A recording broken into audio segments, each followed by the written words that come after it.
Salut les petits potes, j'espère que vous allez bien. Aujourd'hui, on se retrouve pour 3 nouveaux threads d'horreur. J'espère que vous allez les kiffer. Je vous rappelle, n'hésitez pas à me donner des retours sur le nouveau son, puisque moi je tourne en fait, j'ai pas encore eu vos retours de l'autre vidéo. Donc forcément, j'ai pas encore les retours. Et puis peut-être que vous l'avez pas vu.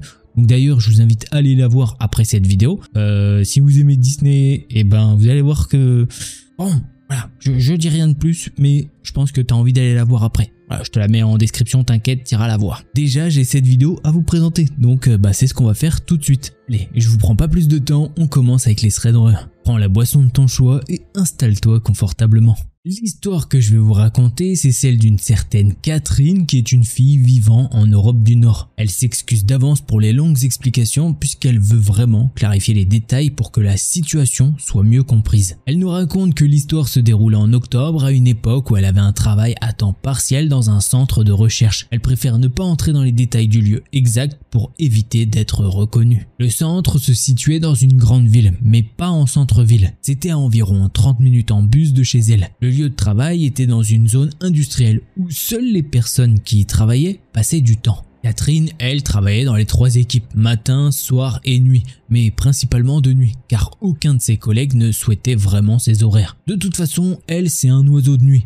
donc le quart de 22h à 6h du matin lui convenait parfaitement. Cette histoire se passe lors d'une de ses équipes de nuit. C'était un jeudi soir et Catherine était l'une des 3 personnes présentes au travail ce soir-là. Cependant, ils ne travaillaient pas ensemble. Chacun était dans son propre département, effectuant des tâches différentes et distantes les unes des autres dans le bâtiment. Catherine travaillait dans un laboratoire de chimie où elle effectuait des analyses de l'eau. Ce n'était pas un travail de service client classique, ils étaient pratiquement seuls et c'était généralement très calme et paisible. Il n'y avait pas de garde de sécurité, mais il était presque impossible d'entrer dans le bâtiment sans carte d'identité. Toutes les portes étaient verrouillées et chaque employé avait une carte qu'il devait scanner pour entrer. Il fallait aussi utiliser cette carte pour quitter le bâtiment et ces portes verrouillées étaient présentes non seulement à l'extérieur mais aussi à l'intérieur du bâtiment. Donc même si quelqu'un réussissait à franchir la première porte sans carte, il ne pourrait pas aller plus loin, comme jusqu'au laboratoire par exemple. La porte se verrouillait automatiquement après chaque entrée ou sortie. Avec ce système, il n'avait jamais vraiment à se soucier de l'entrée de personnes non invitées, même la nuit. Ce soir-là, Catherine a pris un bus pour se rendre au travail. À son arrivée, elle a salué ses collègues qui terminaient leur quart de travail et elle a rencontré les autres travailleuses de nuit dans le vestiaire des femmes.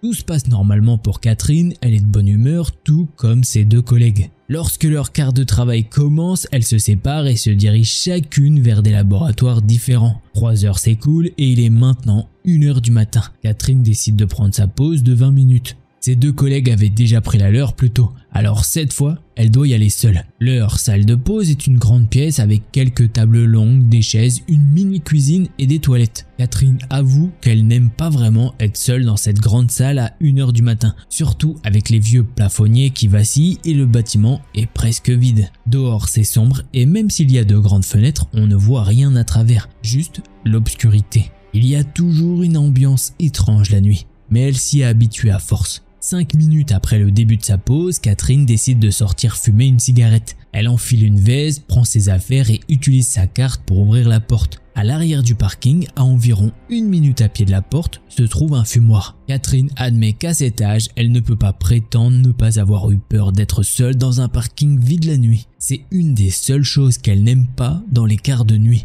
mais elle a vraiment besoin de cette cigarette. Rien de grave ne s'est jamais produit et elle vit dans un pays généralement sûr. Alors elle espère simplement que tout ira bien. Dans le fumoir, il y a cette vilaine chaise en plastique blanc.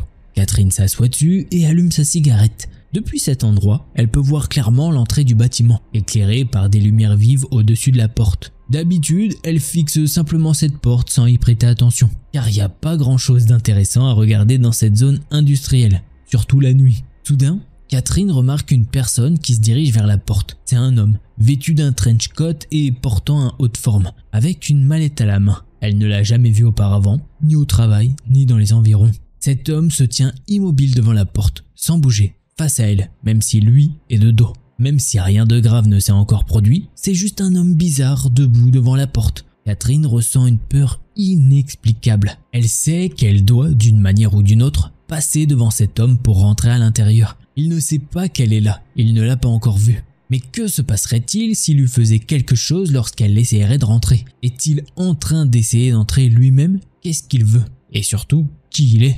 C'est la seule porte par laquelle Catherine peut entrer dans le bâtiment depuis l'extérieur. Elle n'a donc pas d'autre choix que d'essayer d'ignorer cet homme à la porte et de rentrer. Mais pourquoi cet homme vêtu de manière étrange se trouve-t-il dans ce quartier à 1h du matin? Il attend clairement quelque chose, mais Catherine ne sait même pas si elle veut savoir quoi. Elle commence à marcher vers l'homme et la porte, tandis qu'il est toujours là, immobile, inconscient de sa présence sur le parking. Plus elle s'approche, plus la peur grandit en elle. Elle s'arrête et réfléchit à nouveau.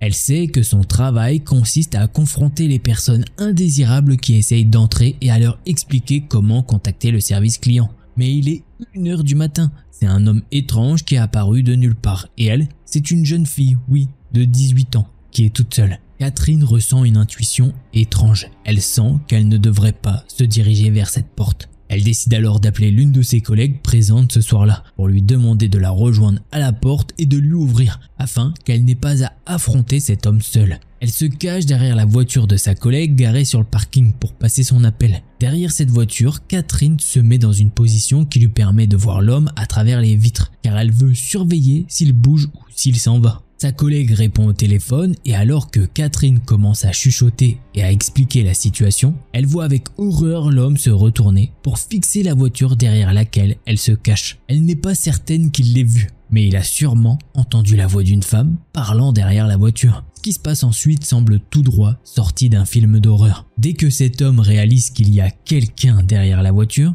il commence à s'approcher lentement et silencieusement, sans savoir que Catherine peut le voir à travers la vitre. Mais le plus fou dans tout ça, c'est qu'il ne marche pas. Et il ne court pas non plus. Il rampe à 4 pattes en direction de cette foutue voiture. Catherine est figée par la peur, incapable de crier. Son téléphone lui échappe alors des mains. L'homme se rapproche de plus en plus de la voiture quand soudain, elle aperçoit ses 2 collègues ouvrir la porte, lui faire signe et lui crier de courir et d'entrer. Catherine n'a pas besoin de se le faire dire 2 fois. Elle court aussi vite que possible vers la porte. L'homme n'a même pas le temps de réagir. Quand il se lève et tente de la poursuivre, la porte est déjà fermée. Dès qu'il entend le verrouillage de la porte, il se retourne et s'éloigne rapidement, disparaissant finalement dans l'obscurité. Aussitôt, les filles appellent la police qui arrive peu de temps après.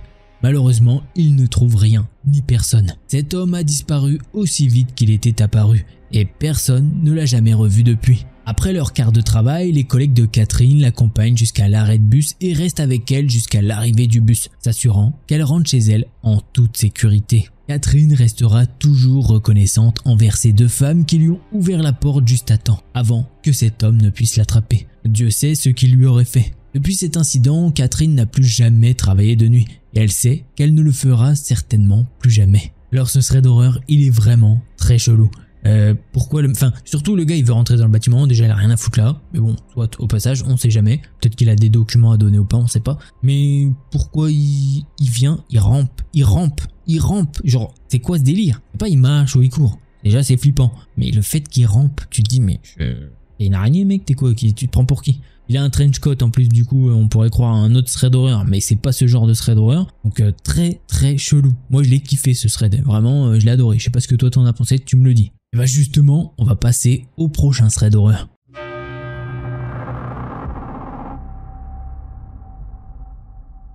Et si tout commençait avec des anecdotes, tout ce qu'il y a de plus banal sur les choses les plus terribles que vous ayez vécues, mais qu'au fil de la discussion, tout cela devienne insupportable. Tout ceci est arrivé à Manon, et elle a beaucoup hésité avant de venir écrire ceci.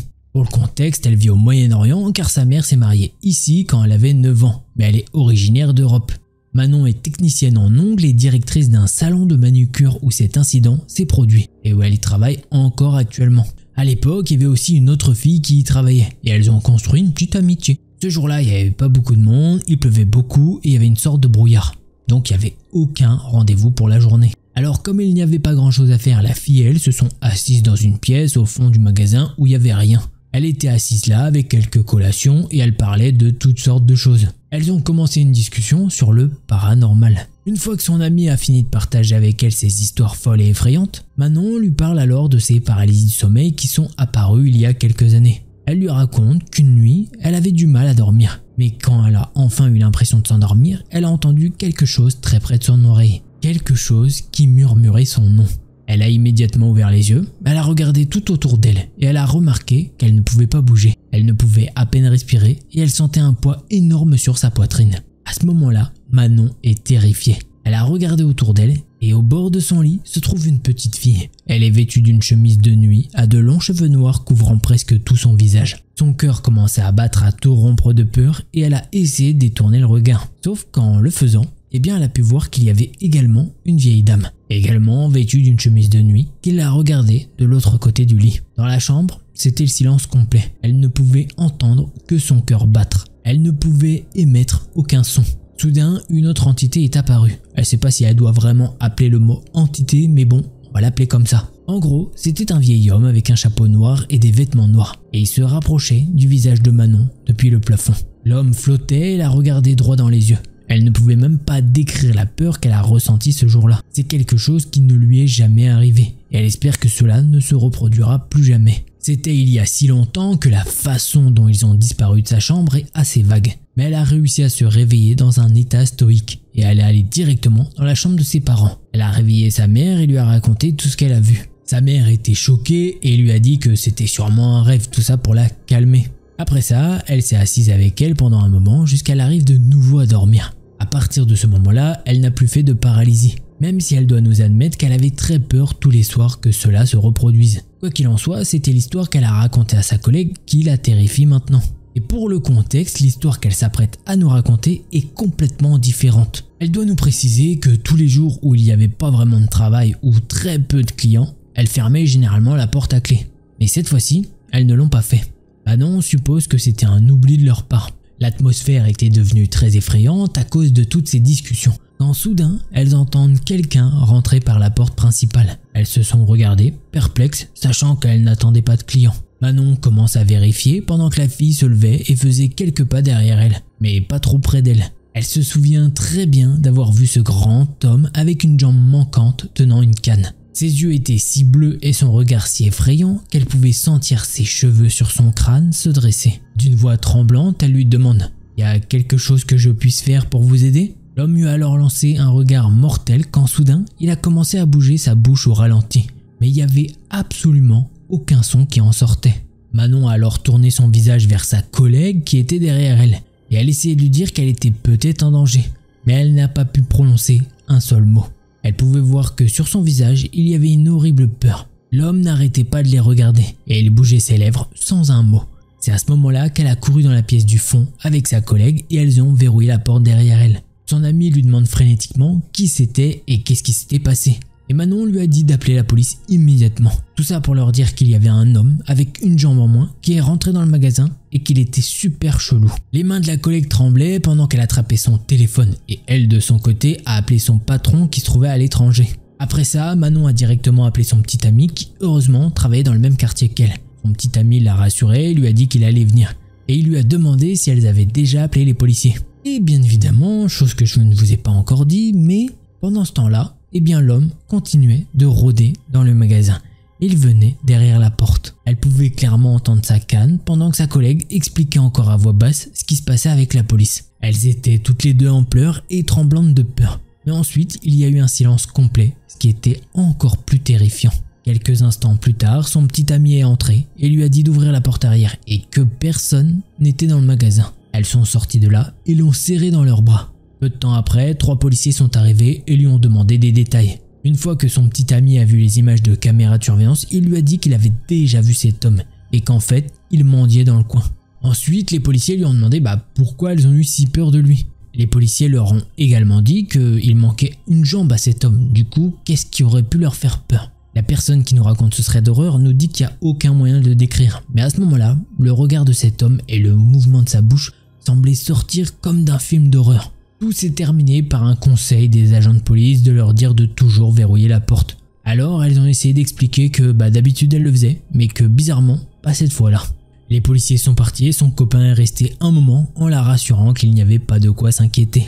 Manon s'était rassurée comme elle pouvait, elle a verrouillé la porte cette fois-ci et sa collègue et elle sont restées silencieuses pendant un moment. Puis elle a éclaté de rire et elle lui a dit « Tu sais, pendant les premières secondes, quand j'ai vu ton visage et que tu m'as dit qu'il y avait un homme à qui il manque une jambe, Je n'ai pas pu m'empêcher de me souvenir de ton histoire sur le vieil homme flottant et en fait j'ai eu peur de toi et j'ai pensé que tu étais folle. Elles ont toutes les deux ri et elles se sont un petit peu plus détendues. La police est revenue vers elle et leur a dit qu'ils avaient trouvé un homme dans le quartier qui ressemblait à la description. Et les policiers lui ont dit de ne pas recommencer à faire peur aux gens. Apparemment, ce n'était qu'un vieil homme sans abri.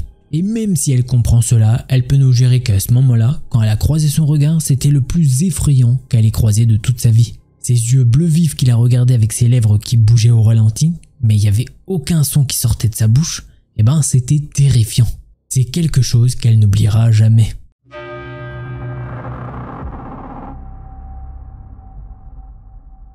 Alors juste avant que commence ce thread d'horreur, n'oublie pas, si tu veux soutenir, un petit pouce bleu et un abonnement, ça aide énormément. Allez, on reprend avec le thread. Thomas est policier dans une petite commune du nord-est des États-Unis. Sa juridiction comprend des zones suburbaines avec quelques entreprises et quartiers, ainsi que des zones assez rurales où il n'y a même pas de signal cellulaire. Genre ça capte même pas le téléphone, pour te dire. Le service de police de Thomas est petit, il y a travaillé en soirée pendant ses 6 années de service. Cela ne le dérange pas trop car c'est généralement une période plus chargée, ce qui fait passer le temps un petit peu plus vite. Le volume d'appels n'est pas très élevé et même pour être honnête, Thomas et ses collègues sont plutôt bien payés pour le nombre d'appels qu'ils reçoivent chaque année. Cependant, l'inconvénient de ce travail est que Thomas se retrouve souvent à travailler seul, ce qui n'est pas toujours très amusant. Mais lors d'un certain incident, il a eu la chance de travailler avec 2 autres agents. C'était en novembre 2021, son quart de travail venait tout juste de commencer et l'équipe de jour était partie pour la journée. Il devait être aux environs de 17 h. Thomas avait reçu pour mission de contacter un résident au sujet d'un problème, bien qu'il ne se souvienne pas vraiment de quoi il s'agissait. Pendant qu'il s'en occupait, il a entendu l'un de ses sergents être envoyé sur un accident dans une zone rurale de la commune. Un véhicule avait percuté un arbre. L'appelant avait mentionné qu'il y avait un incident, mais c'était relativement courant que les gens signalent cela lorsqu'ils sont témoins d'un accident. 9 fois sur 10, il s'agit simplement de liquide de refroidissement qui touche des composants chauds et produit de la vapeur, et non d'un véritable incendie. Le sergent se dirige vers l'accident et confirme à la radio qu'il y a effectivement des flammes, mais qu'il les garde sous contrôle. À ce moment-là, Thomas a brusquement mis fin à son appel téléphonique et s'est dirigé vers le lieu de l'accident. En arrivant sur les lieux, il a vu le véhicule en train de fumer. Il a donc pris son extincteur et a commencé à éteindre les flammes au fur et à mesure qu'elles apparaissaient. C'est alors qu'il a réalisé que le conducteur était toujours à l'intérieur. Thomas a continué à éteindre les flammes pendant que le sergent lui disait d'utiliser l'extincteur avec précaution, car les flammes continueraient tant qu'il y aurait une fuite de carburant. Il a continué jusqu'à ce que son extincteur soit vide.